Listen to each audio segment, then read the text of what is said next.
South Australia. Our views portrayed on this show are our own.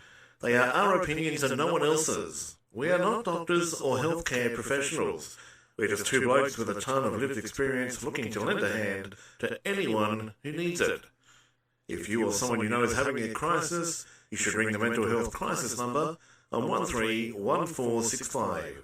We recommend a mature audience, as the themes we talk about are not suitable for children. Coarse language may be used from time to time. Okay, here we are, episode 8 of The Mental Men. And today it's Fish the Fat Man in our studios, and we have Gary. Welcome, Gary. Thanks, Paul. Thanks heaps for having me. No, my pleasure. We've had quite an interesting chat this morning, and I'm dying to hear your story. We've talked about other things and me, so now it's all about you. So Gary, you came across us on Facebook. Yeah. Yep.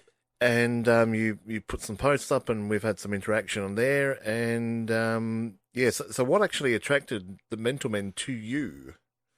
So I was attracted to the Mental Men by the message that you are bringing to people to look after their mental health, and if you are having trouble and feeling in a really bad spot for long periods of time, that you definitely reach out and get help from wherever you can and wherever that needs to be. Yeah, and this is one of the messages we're trying to get across, that the Mental Men is actually a Facebook group for people suffering from mental health, anxiety, whatever issues you're suffering from.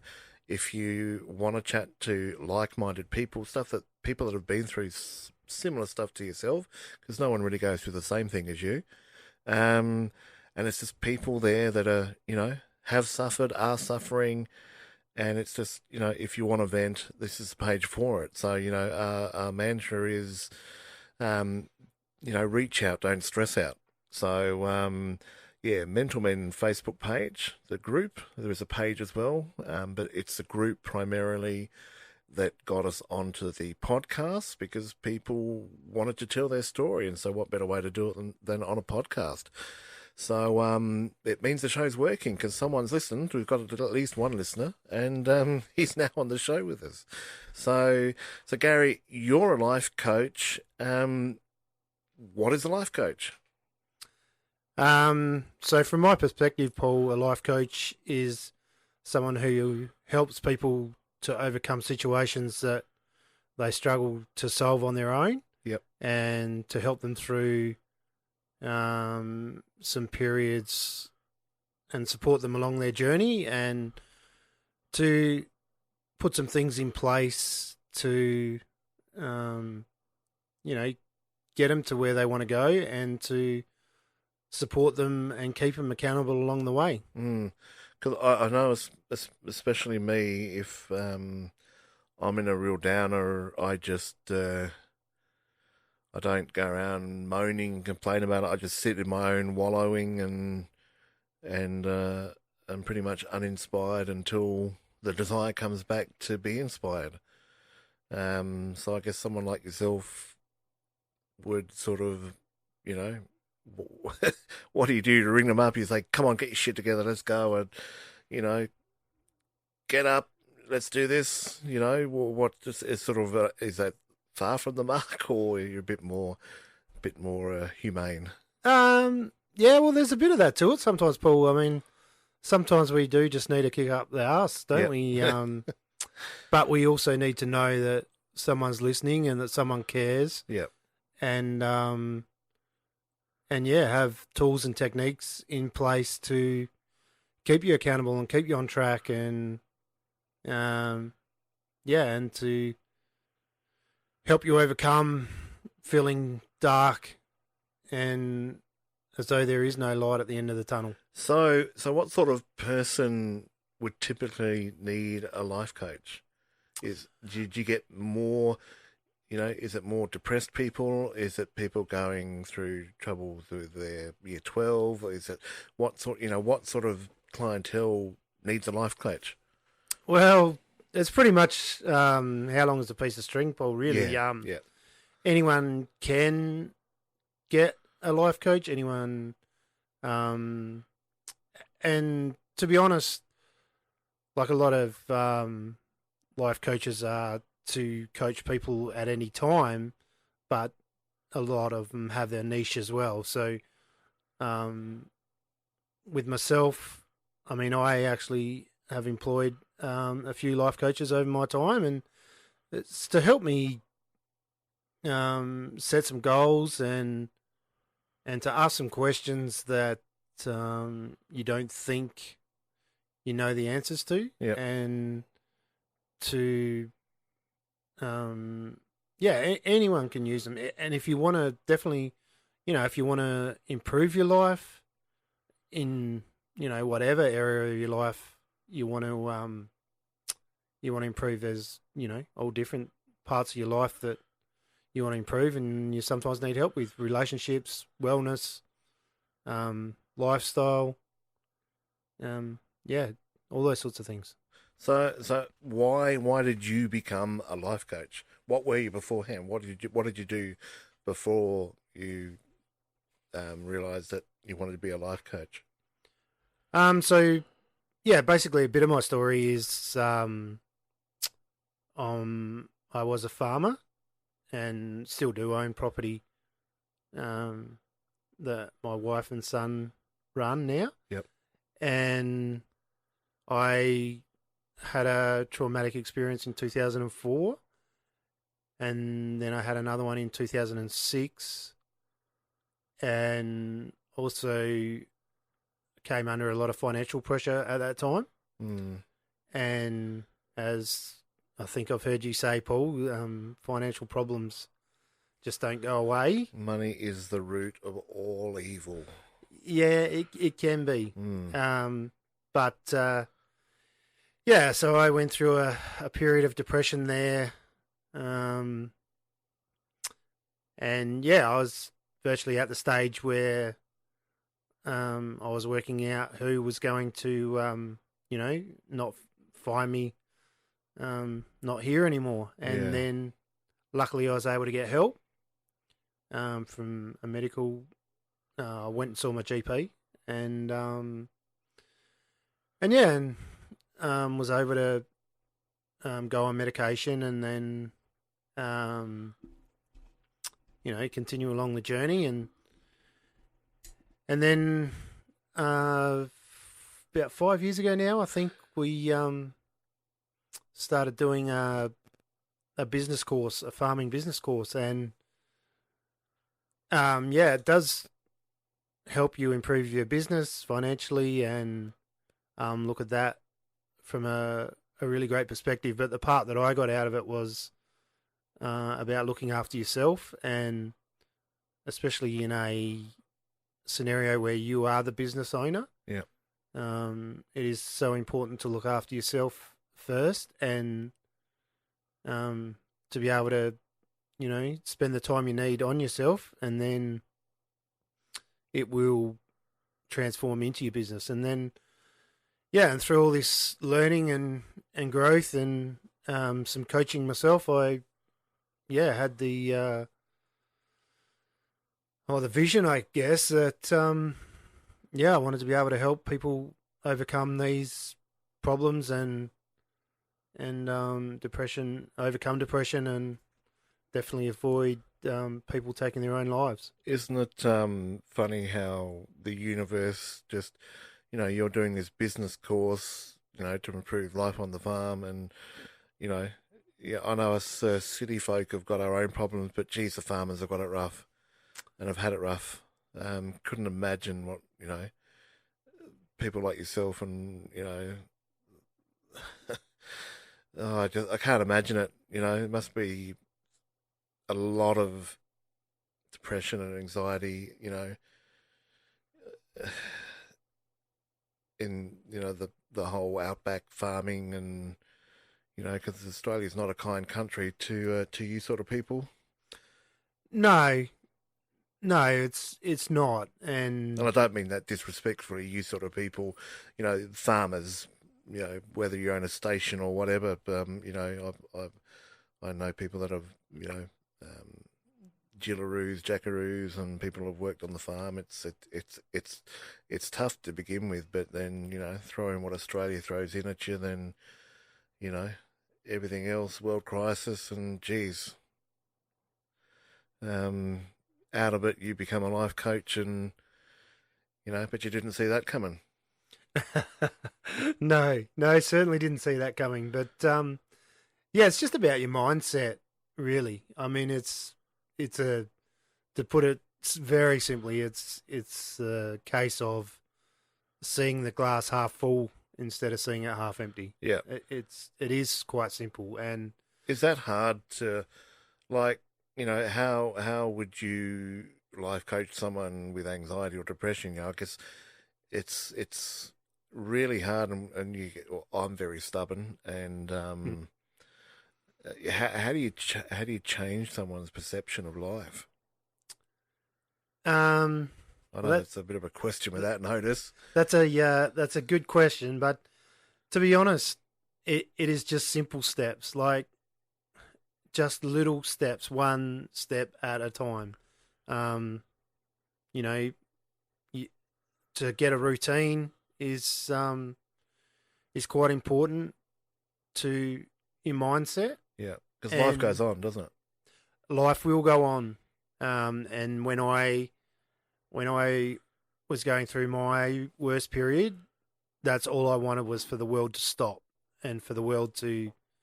I just wanted things to stop, Mm, and it doesn't life, matter how long you sit there, the world doesn't stop. no, life goes on with or without you. Yeah, yeah. So Um, yeah, it's just whether want to live your best life or yeah, because I believe we are all here for a purpose, and um yeah,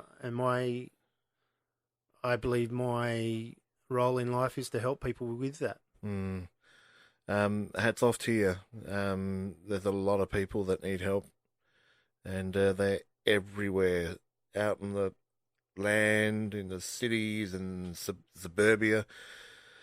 Now, look, this is a real typical bloke kind of a question, and I am renowned for this.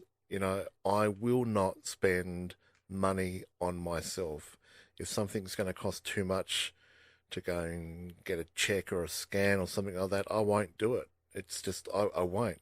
But yet, my daughter, she might want, oh, whatever the bloody craze is at the time, and you'll go and spend that money on her.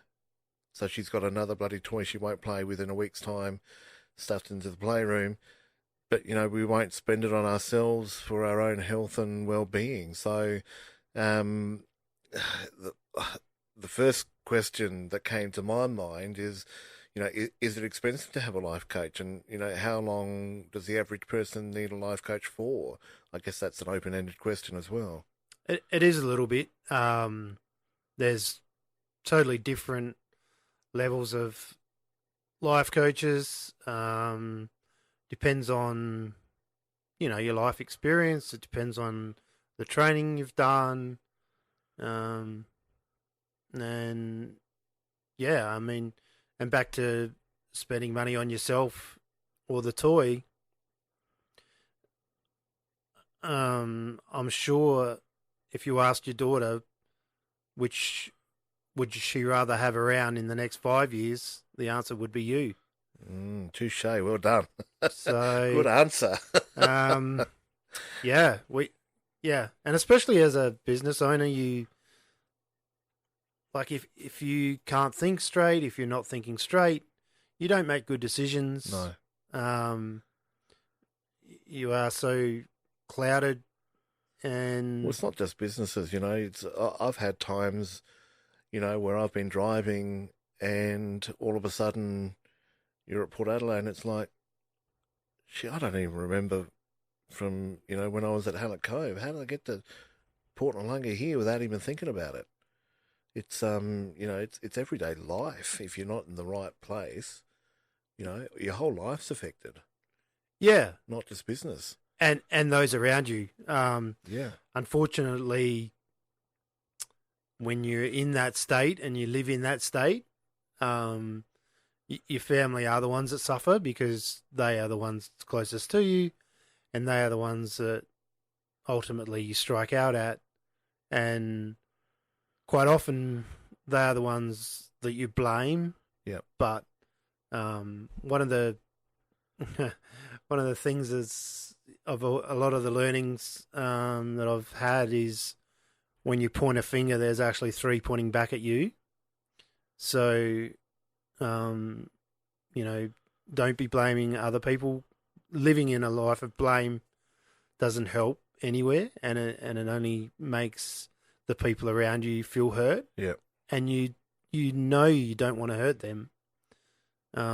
You do so much. You live your life for them, but we do lash out at them, and they are the ones that tend to end up in the striking zone. Yeah, even though you're suffering, they're suffering with you. Or because of you. Yeah. And it's not their fault. It's not, half the time, it's not even your own fault. No, there are, who would have ever thought 3 years ago that the world was going to shut down? That has been out of a lot of people's controls. It's crazy, and we're still, we're still recovering. We're still recovering from it. It's going to be years before the world bounces back from this, like financially, the death toll, not just of people with COVID, but all the people that have, committed suicide because they've lost everything. My brother-in-law came over the other week, and he's from Melbourne, and he was telling us about the lockdown. They had the worst and longest lockdown of anyone in the world, and he lives in a small one-bedroom apartment. So, with a tiny balcony, and you're only allowed to leave for 1 hour a day to do exercise or go and get food. And it's like, yeah, wow, just how you can't tell me that people weren't, unfortunately taking their own lives because, when you lose your business and I just can't even imagine how they must have dealt with it, and different people have dealt with it. So, but I'm coming off track here, but yeah, it's been a very hard time for everyone in the world, and we're not out of the woods yet. No, that's right, and that's 100% why your program and your platform is so good, and why I want to come on here because people do need to know that there are alternatives and that there are people that will listen. Yeah. So all you have to do is just, if someone says, "Are you okay?" just say, "No, I'm not." Yeah. Because, there's people out there that are willing to listen. Yeah, 100%. And people that are willing to listen can help. I mean, by all means, if you need to, see a psychiatrist or see a doctor or get some medication. Or send us a message. We'll listen. Yeah. Yeah, well, there's that too. Costs nothing to tell you a story. No, and, that's right. By telling your story, you never know who's listening, and you never know who, will resonate with your story. And it happens so many times. Someone hears the right story at the right time, and it can be life-changing for you. So, okay, you want to, let's say I want to do I want you to be my life coach. You live a couple of hours away.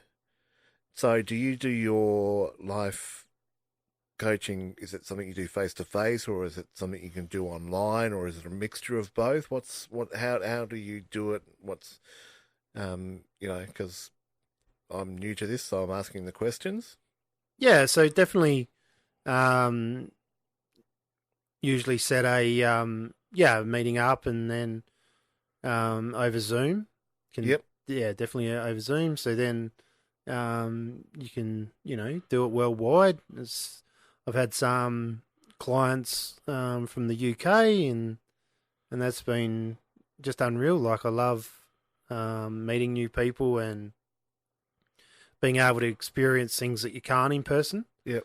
Um, but yeah, then on the flip side, I do want to have the ability to be able to come and see people and Nothing beats a face to face, does it? and having a coffee somewhere and Yep. or actually, to be honest, next week I've organised to have a barbie and a couple of beers with a guy.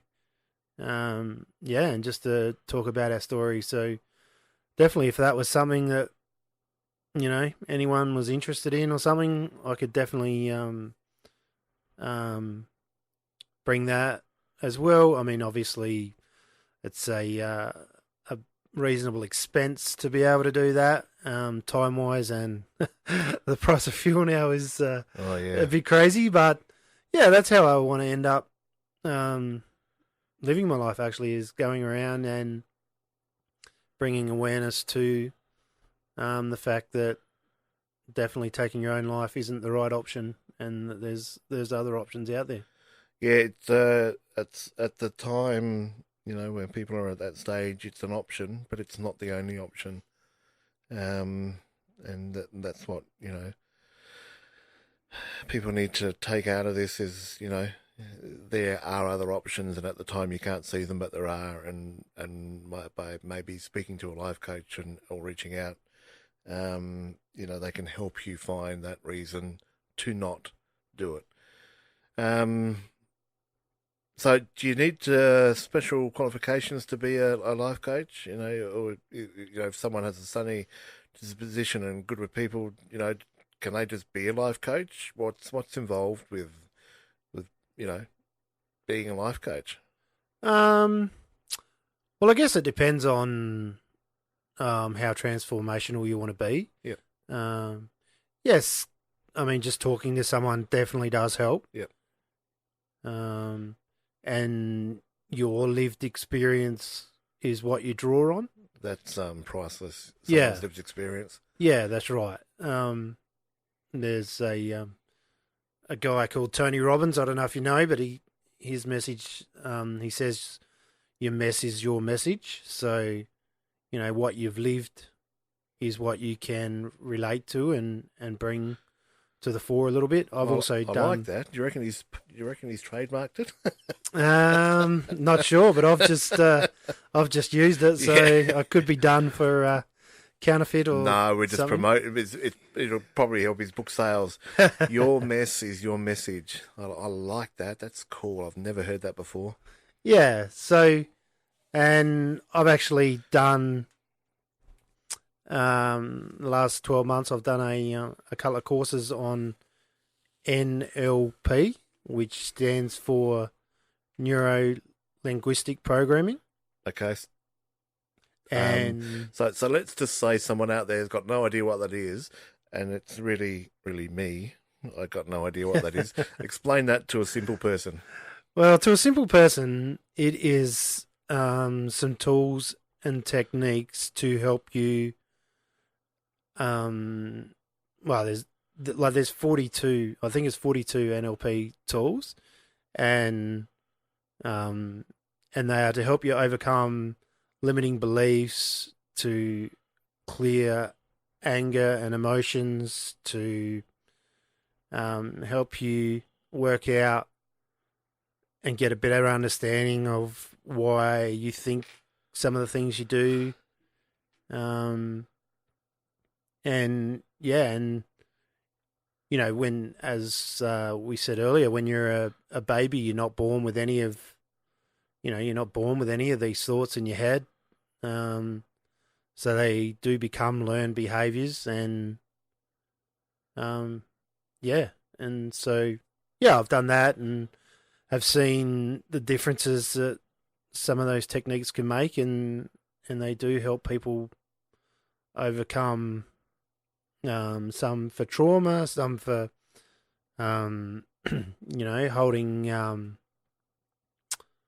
holding resentment.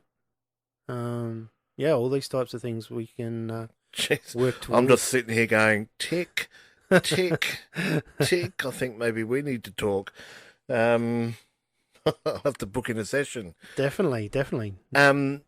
So, all right, free plug for you now. So, if someone wanted to get a hold of you, would they go to Facebook? You got an email address? Yeah, definitely on Facebook. I'm on Facebook. I have got Gary Purdy Coaching as a page, but All right, so Gary Purdy. Do you want to spell that out? GaryPurdie. Purdie. DIE. DIE. That's my dyslexia coming out. Yeah, so Gary Purdy coaching. All right. So if you're still getting via your pen, that's Gary Purdy Coaching. Yeah, or just send me a message on my normal Facebook page. Or definitely send me an email, which is Gary Purdy 1971 @gmail.com. So you're 50. Your maths is very good. No, I don't know because you told me how old you were. Everyone knows I went to Christie's and I'm not good at math. I can't even spell maths. So that's because you spell it MAFS. Don't make me block you. Now, what was I saying? I've gone total off thought now because maths got in my head now. So if you want to get a hold of Gary and you're driving, you didn't find a pen, well, one, you can listen back to us and listen back to this episode because it's on all the platforms pretty much straight after you've heard this. So, or if you're hearing it, it is already on a platform. Or just send us a message at the Mental Men. Hey, well, what's Gary's details? Because sometimes the Mental Men will be easier to hear or remember than Gary Purdy Coaching. And it depends on how your brain works. So you can either message us, find Gary Purdy Coaching, and we've been chatting this morning, and considering we were meant to start recording some 3.5 hours ago, we've just been chatting, and it's been entertaining, and I'm sure we can chat the rest of the afternoon away. So we're 28 minutes we've been chatting. Time flies when you're having fun. What words of wisdom would you give us as we come to the end of the show? So my words of wisdom, is that everyone has a purpose, and you are meant to be here. There's and you should have at least two people in your corner that you can confide in, and that you can call pretty much at any time. And then on the flip side of that, if you've got some mates or some friends that start to become quite withdrawn, if you notice any patterns going on that are just way out of character, I mean, some of us do actually go through a midlife crisis, but when it becomes more than that, or if you're not of our age, Paul, or you can't afford a Harley, what are you going to do? Yeah, definitely reach out, and just ask, and sometimes actually having a conversation with a stranger can actually just be very relieving, because from that perspective, there's no judgment. There's no this is going to get around town, or there's, or what does he think of me? So sometimes having a chat with a complete stranger really does help. Absolutely, and I've been sitting chatting to Gary here for nearly 4 hours now, and you're a very easy bloke to talk to, and you talk to some people and you can just tell they're not listening or they're thinking something in the background. You're very good, easy to talk to. So, let's say someone's never considered a life coach and maybe just wants to reach out. I'm guessing, if someone was to ring you or get in hold with you, you'd have a chat with them first and work out whether, you're going to fit with them, or, how does it work if someone rings you out of the blue? What's the process there? Yeah, definitely 100%. Have a chat. And I'll definitely listen to your story, and then, we'll see whether we are a good fit, see whether I'm the one that's going to be able to help you, or whether you need professional help, or I think after professional help also I can be of a lot of use to keep you accountable, like I said, and just put some steps in place that'll make a difference in your life, because they have made a difference in my life with what I've been through. And just sometimes, you get to in life, you just don't know where to turn. You don't know what to do next. You just, are lost. A life coach could be very, could save your life. Yeah, definitely. All right. Well, just before we wrap things up here, I want to thank you for coming, because I know you've come from a long way to be here in our studios today. I really appreciate it, and hopefully, I definitely recommend giving Gary a call if you're looking for some trouble. Not looking for some trouble, looking to get out of some, trouble. Thanks a lot for listening, Gary, and, wanting to make a difference, and for wanting to come on the Mental Health Talk. No worries, Paul. Thanks heaps for having me. And just want to say to everybody, look after yourself, look after friends around you, and family is so important. Absolutely. Now, I just want to go on and say that our views portrayed on this show are our own. They are our opinions and no one else's. We are not doctors or healthcare professionals. We're just two blokes with a ton of lived experience looking to lend a hand to anyone who needs it. If you or someone you know is having a crisis, you should ring the mental health crisis number straight away on 131465. We recommend a mature audience for our shows, as themes we talk about are not suitable for children, and sometimes coarse language may be used from time to time. The Mental Men Facebook group, it's all about reaching out, not stressing out. The Mental Men are here. If you don't believe us, try us. Send us a message. We're all a little bit mental, and that's okay. And remember, if God is watching, you may as well be entertaining. Thanks for listening. Thank you, Gary, for coming in today. We'll see you at our next episode. This has been episode 8. Take care, people. And until then, it's good night and good riddance.